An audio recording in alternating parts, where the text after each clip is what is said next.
से भारतीय राजनीति और भारतीय फिल्म की दशा और दिशा तय होती थी।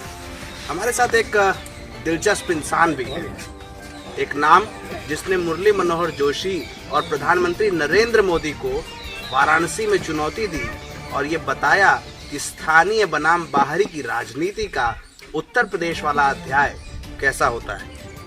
हमारे साथ अजय राय जी हैं, पूर्व विधायक हैं पिंडरा विधानसभा सीट के, जो बनारस के बाहरी इलाके की सीट है। जो लोग दिल्ली बम्बई से यहाँ आते होंगे वो एयरपोर्ट पर उतरते होंगे तो पिंडरा विधानसभा सीट में ही उतरते हैं। ये स्थानीय लोग मेरी बात का समर्थन कर रहे हैं जी।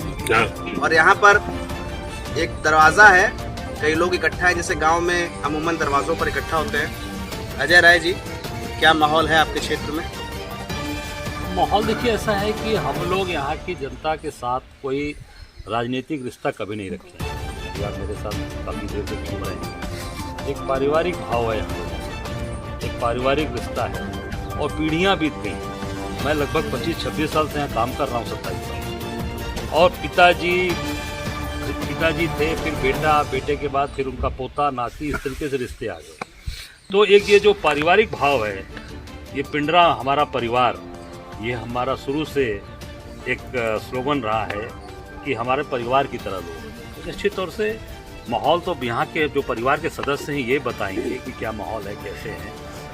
मेरे जिम्मा इन्होंने एक काम लगा रखा था, सेवा करना, कि आपको सेवा करनी है, चाहे वो अस्पताल में हो, खून की ज़रूरत हो, किसी को कहीं कोई समस्या है, परेशानी है, सड़कें नहीं हैं। इस गांव में आपने बताया ना कि ये समीर जी और अनजान जी का गांव।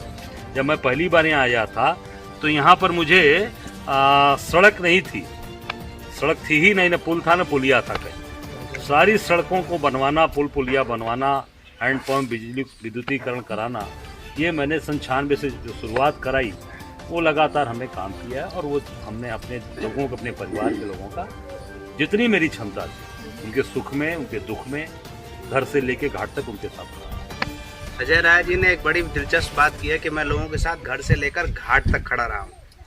एक बड़ी दिलचस्प बात मैं और बताऊँ इस गांव के बारे में। जो लोग खई के पान बनारस वाला से बनारस को जानते हैं, उस गाने की उत्पत्ति इस गांव से हुई। अजय राय जी ने हमें ये बात रास्ते में बताई जब हम इस चुनावी यात्रा में यहाँ पर पहुँचे।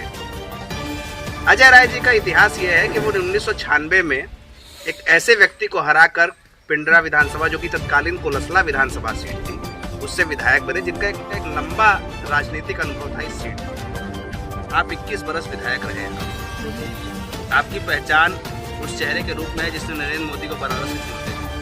काशी विश्वनाथ कॉरिडोर से आप बड़े नाराज थे, ऐसी क्या बात हो गई? देखिए ऐसा है श्रीराम जी, हमारे जो मान्यताएं हैं वो धर्म की मान्यताएं हैं, धार्मिक मान्यताएं हैं। हम आधुनिकीकरण की धार्मिक बात नहीं जानते। हमारा जैसे कोई भी गांव में, जैसे यहीं पर भगवान एक साधु कुटिया है, स्थान है, उसका सुंदरीकरण जरूर होना चाहिए। उसको साफ सुथरा हो, वहाँ पर पीने की पानी की व्यवस्था हो, लाइट हो, बिजली हो, सारी व्यवस्था हो, पर उसको उजाड़ दिया जाए, तोड़ दिया जाए। बाबा विश्वनाथ के दरबार में यही कुकर्म इस सरकार ने किया है कि महादेव के दरबार में जो पुराने हमारे ऐतिहासिक और जो हमारे धार्मिक मान्यताओं वाले मंदिर थे, अब सरस्वती फाटक, सरस्वती जी का मंदिर, जो आदि शंकराचार्य के द्वारा स्थापित किया गया, जिन्होंने इस सनातन धर्म की रक्षा करने के लिए अपना पूरा जीवन बलिदान कर दिया, आदि शंकराचार्य, उनके द्वारा स्थापित मंदिर तोड़ दिया गया।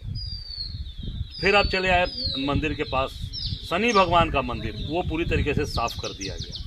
बाबा विश्वनाथ के दरबार के अंदर आप जाएंगे, जहाँ पर बाबा विश्वनाथ की पूरी कचहरी थी और वहाँ पर 4 कोने पर मंदिर स्थापित थे। एक तरफ माँ पार्वती थी, एक कोने पर अन्नपूर्णा माँ का मंदिर था, एक कोने पर अमुक्तेश्वर महादेव थे, एक सामने लक्ष्मी नारायण जी का मंदिर था।